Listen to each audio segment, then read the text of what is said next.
Unchianko mo bibiara our Ejawasa Jibra we Luther one videos with my friend Matt and Aba Martin, but do not frame Luther one or frame Luther one na ene adofonum anuanom ene obi biara we video we me the video where me dey by my tune din say don't let the pressure on social media depress you. And ema wanim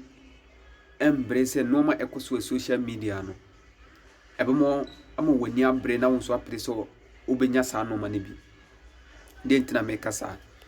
na nsen social media no ekuye ye mbabunu titru efize social media no me gidi se de o design social media ebi ni se social media YouTube, Facebook, Twitter, Instagram de butaye no eni se eho no ebeboa abma nipa brabo ayede atumpon na nanse no ye mbabunu ayaba no enam social media nti ama ye mbabunu ni pi ehwere ya brabo ebi mbabunu ni pi ewu ebi pi ebodam de ntina mekasa na social media no obi ade echi a oda social media on pejuma bin yo onu na adwene se social media no so oda no onye na adwene so oba use no in the good way or abuse no in the bad way na ye wonkrofo bi wo ho a onu no fake life and o live no social media o live fake life because a fake life anything dipa kro no ye obi a obetima kon high entade so ye bema obetima kon high mpaboa obetima kon high chains obetima kon high normal ye di ye ho no wa ye no ho hyepe na wako hotel ana wako fie bi ana wako high car na wadem na wotwa no watwa no de abetu social media odafo no wonsu ko hu ana wani abre uko hu ana wani katwiri na me pese me nya mpaboa webi na me pese me nya webi na me pese me nya webi na kwan a ensese ebabunu efa so enye sika no obefa sa kwan ne so every sale okọ social media no wo hu so obi abe post nine scar wo hu so obi adina efie bi mu atwa wo hu so nipa bi wa shatade kama chance gunu komu na o chile no opo wonya champagne bi sukura ne nsemu a na atune ni jimi nko a ndu sa nipa ko no be fa extra mile obokoko wurati bie bi mu akopɛ sika se oyeden ono nso pese onya sa anoma no etwetwa no ho kotu social media ebewie nipa ko na hwere ne kra awose ye hunu se nyankopon bo ye baaye no obia woni suade hunu nyankopon de akyede ma obia adoma akyede no gu ahodo na wodie ne sen wodie ne ewo hen wodie no ene ye de baade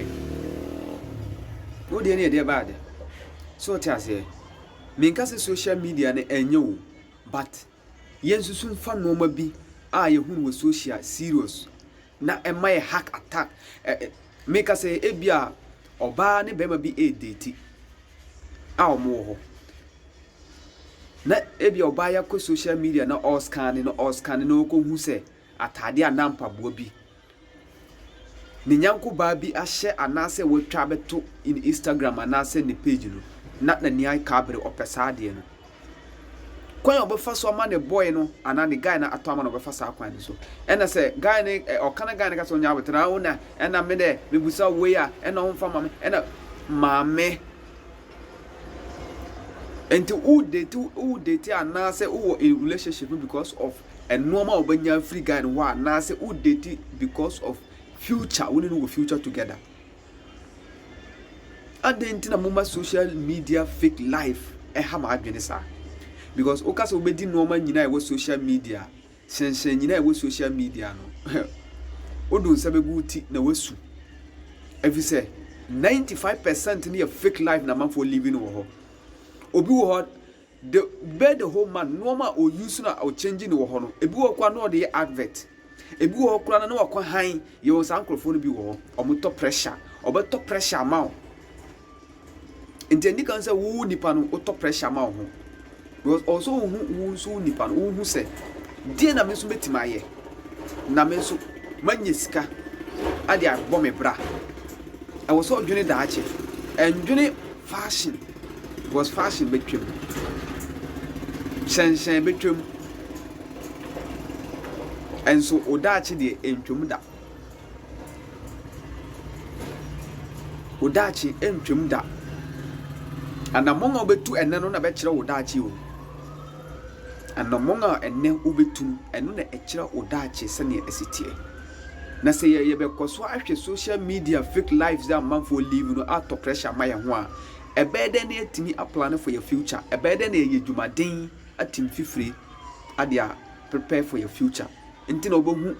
because of social media fake lives nti obohu no obi hwɛ saa no ma na ne nsa nka sika ɔno so onye dwuma na ɛwɔ so owura kro no mu na ɛwɔ so okotwa obi ti na ɛwɔ so okɔbɔ ahyawo na ɛwɔ so otwa ntro ansa na ne nsa kasa sika no na ne nsa kasa sika na watima live live na ohu no social media no enso obɛkɔ boduo bɛkɔ no kra no na saa nipa kɔ na ɔyɛ saa de no kra no oni dan kra na wadam ntade kyese ne ho kyire na ankasa ohu ni okɔhu baabi a ɔte pa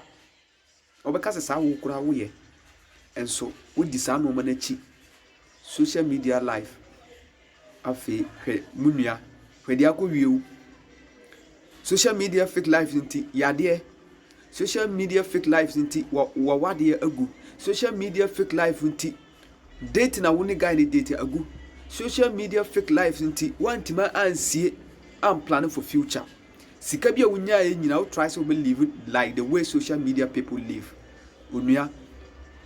ye saa no mo we nyina achi wie na se daache na afede ansi wie na afede na odi subo ebo maame o maame bia wotini fie o papa bia wanyina bɔ ne bra atini fie nya afede aka ne last days a wo so hwɛ no na ɔno wunu na afede wodi break so ba na wo refi kura se tema na ho odin no na we live social media fake life mama yenja fake life in social media enye ni nyina na kire se omu wosika enye ni nyina na kire se omu nyina omu to omu they pretend. So if you are going to believe on the pretending, then please Unia, you don't have a future. You don't have a future. Mami fancy haya. Mami see haya na nsem meka se meka nsem a nsem ne edoso. Na un subscribe ya mesra subscribe mami. Na share na like na leave a comment no. Sana be ya the video bi atuma. Wo so benye bi na wa den wa hwe na etima move ahead.